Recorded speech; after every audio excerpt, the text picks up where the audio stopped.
Rosalie, a 46-year-old working mom. I've been married to my husband Peter for 23 years, and our son Thomas is all grown up now. Peter and I live not too far from my childhood home, and we visit my in-laws and my dad from time to time. My mom passed away about 5 years ago, and only my dad is left. But my brother Randall and his wife Matilda live with him, so I've not been overly concerned. Randall and Matilda don't have kids, so it's just the three of them at the house. They've been living there for a while and seem to get along without much fuss, but peace was short-lived after my mom passed.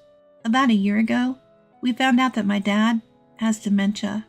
My dad retired at 70 and was always a workaholic, so I had my concerns. The loss of my mom may have been a trigger. His symptoms gradually worsened until Randall finally took him to the hospital. I reached out to Randall and Matilda to see if they needed help, but Randall simply said, "Matilda's got it. Don't worry about it." I initially thought it'd be okay if sister-in-law could look after them, but deep down, I had one nagging worry. Randall and sister-in-law aren't exactly kind to my parents. Actually, they're not kind to any of us in the family. I remember, during a visit back home, a neighbor told me that sister-in-law was bad-mouthing my deceased mom and dad to others. The neighbors who've known my parents for years didn't buy it, but people in sister-in-law's age group seem to believe her, and she talks about me too, saying things like, "She leaves all the caregiving to me but only wants to offer her 2 cents. Neighbors who were concerned told me about this, even though I don't live with them and only visit occasionally. When we discovered that Dad had dementia, I tried to check in and spend time with him. At first, sister-in-law accepted my involvement without comment, but then she started to say, "Why are you coming back so often? Keep out of it. You're married now. It's annoying." I struggled with keeping the right distance from sister-in-law and eventually decided to limit my visits home. I figured if something happened, they'd let me know, so I've been only making a weekly phone call to check in on Dad. I realized this was a mistake very recently. One day, like always, I called Dad to ask about his well-being. Though he sounded fine, his tone was undeniably down. "Dad, you sound a bit down. What's wrong?" After a brief silence, Dad let out a heavy sigh. "Well, it looks like it's going to be another snowy winter." We live in an area with a lot of snow, and every year it piles up. This can be hard for elderly people living alone, who can't clear the snow and may get stuck at home. Of course, some of the younger folks helped with the snow removal, but that's not always enough.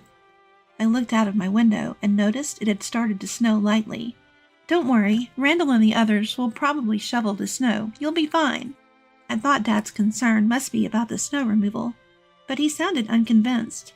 I asked again, what was bothering him? "Well, it's cold inside the house." "Why don't you turn on the heater?" "Matilda gets mad if I use the stove. Says it's expensive. Why, with the electricity and the cost of fuel going up." I was shocked to hear this.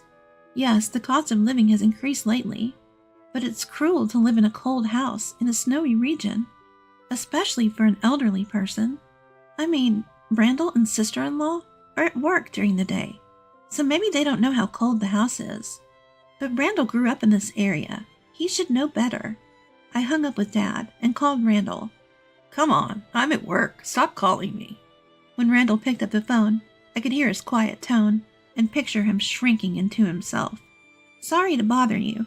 I was talking to Dad earlier, and he said he's not even turning the stove on during the day. So I was concerned." A sound like a tisk came from the other end, and Randall sounded like he was fed up.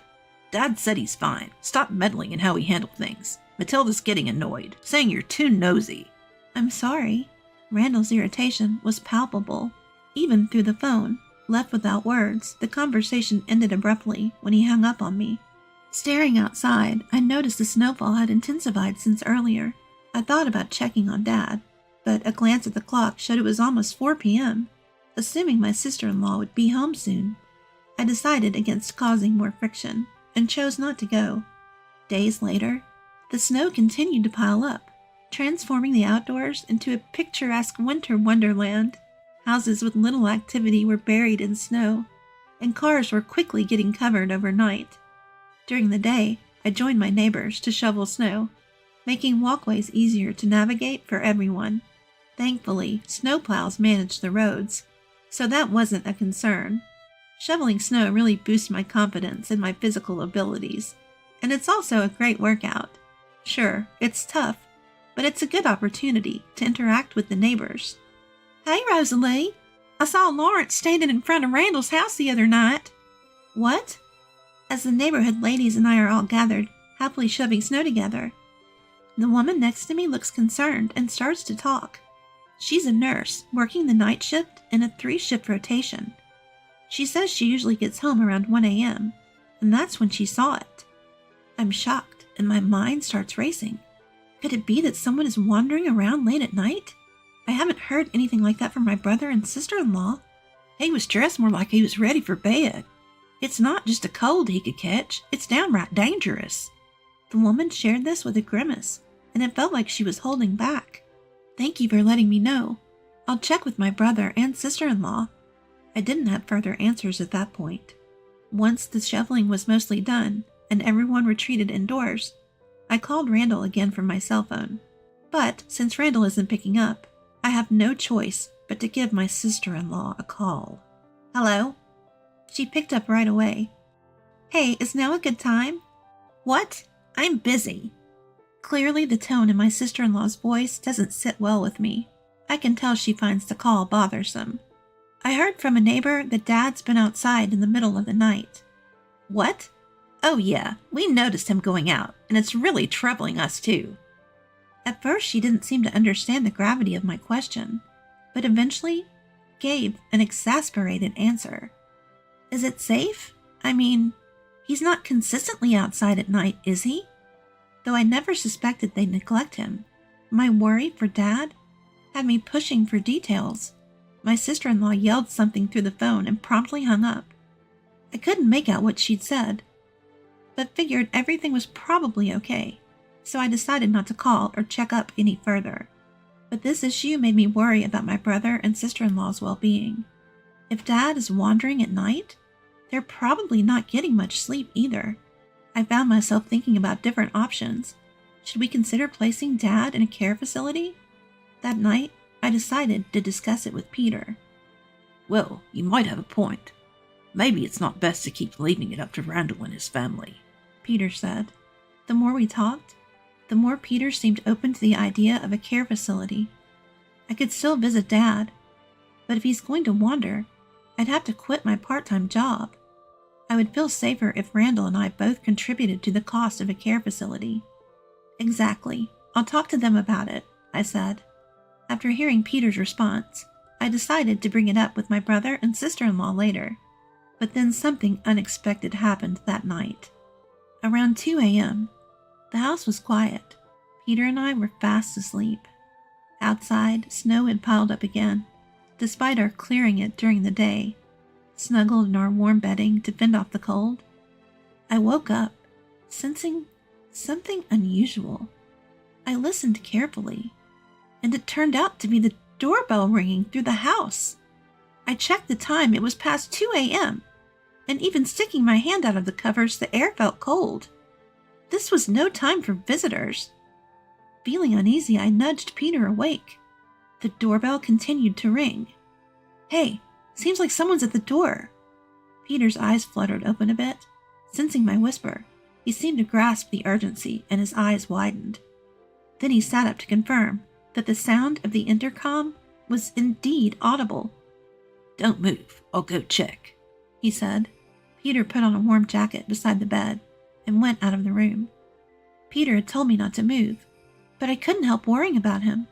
I gripped my phone and cautiously followed him to the front door. Before opening the door, Peter went into the living room to check the security monitor. I watched the entrance from a distance and felt a shiver of fear at the sight of a shadowy figure. Hey, it's Dad, Peter called out from the living room. Unbelieving, I rushed over and squinted at the faint image on the monitor. It was Dad. Are you kidding? Quickly, turn up the heat, I yelled. I quickly told Peter to warm up the room and then hurried to the front door. Upon opening it, I found Dad curled up and shivering just beyond the threshold. Dad, what are you doing out here? Come inside. I draped my own jacket over my shivering father and ushered him inside. Dad came in stumbling weakly and sat down at the entrance. Peter, help me. I couldn't lift Dad by myself, but Peter rushed over and helped me carry him into the living room. Hearing the commotion, Thomas rubbed his eyes and came downstairs from the second floor. Hey, give us a hand. Thomas saw Dad as well as Peter carrying him and quickly realized what was happening. He rushed back upstairs and came down with blankets and a comforter. Dad, sit here. Peter guided Dad to a chair near the stove. Under the light, I see Dad shivering, his pajamas soaked from the snow and his face pale.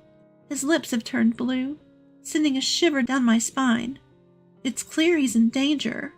Hey, warm up a hot towel, quick. Oh, we've got that big bucket, right? Fill that with hot water, too. Dad's feet are bare, and not just his toes, but his entire feet are turning blue. Stunned by what I see happening to Dad, Peter efficiently starts giving directions. Thomas follows suit, taking action. Dad, what happened? I ask Dad, who sounds shaky, but seems like he can't talk properly because his lips are trembling from the cold. Without wasting a second, I grab my cell phone and call Randall right away. I immediately call Randall on my phone, but it's not him who answers. It's sister-in-law. What do you think you're doing, calling this late? Sister-in-law seems like she was already asleep and asks in a raspy voice. It's about Dad. If you mean father-in-law, he's asleep. Don't call in the middle of the night. I try to tell her that Dad is at our house, but sister-in-law cuts me off, shouting. This irritates me. She had claimed he was wandering around, but hadn't even checked on him. Can you please check? I suspect something's off with sister-in-law, so I deliberately ask her to confirm. She sounds annoyed, but I hear her shuffling and then silence. Moments later, she yells, He's here. Just stop it already. More noise follows, then silence again. Suddenly, I hear Randall's voice faintly in the background. What's with all the yelling? It's Rosalie. She's such a nuisance calling at this hour. What's going on? She's asking about father-in-law. Ah, did you let Dad go outside again? Yes, I need him gone as soon as possible. Hearing this, I immediately put my phone on speaker and placed it on the table. Then I grabbed Thomas's phone and hit the record button. Peter and Thomas listen intently to the conversation coming from my phone. You're really crafty, you know, using Dad's insurance to pay off debt. If I don't, I can't repay it. He's just a nuisance anyway, so useless. Ha ha! Rosalie actually believes that Dad is wandering because of dementia. I'm shocked at what I'm hearing. Tears of sorrow streaming down my face. I can't believe Dad doesn't have dementia and wasn't wandering at all. I've been fooled by my brother and sister-in-law. That woman is such a fool, but now, even if something happens to father-in-law, no one will suspect her. After hearing all that, I hung up the phone. I stood there stunned, not knowing what to say. Peter snapped me out of it, telling me to get it together. I snapped back to reality and realized I had to protect Dad. So I immediately called the police on my cell phone. After the police heard my story, they went straight to my brother and sister-in-law's place, who were probably at my family home. They were arrested on the spot. I was summoned to the police station several times, and I provided the audio recordings I had on Thomas's cell phone. My brother and sister-in-law tried to make all sorts of excuses. They claimed that Dad had dementia and a wandering habit, but there was no medical diagnosis of dementia, and tests proved that Dad was fine and had no reason to wander. Thanks to the evidence, they were charged with trying to take Dad's life and were sentenced to prison.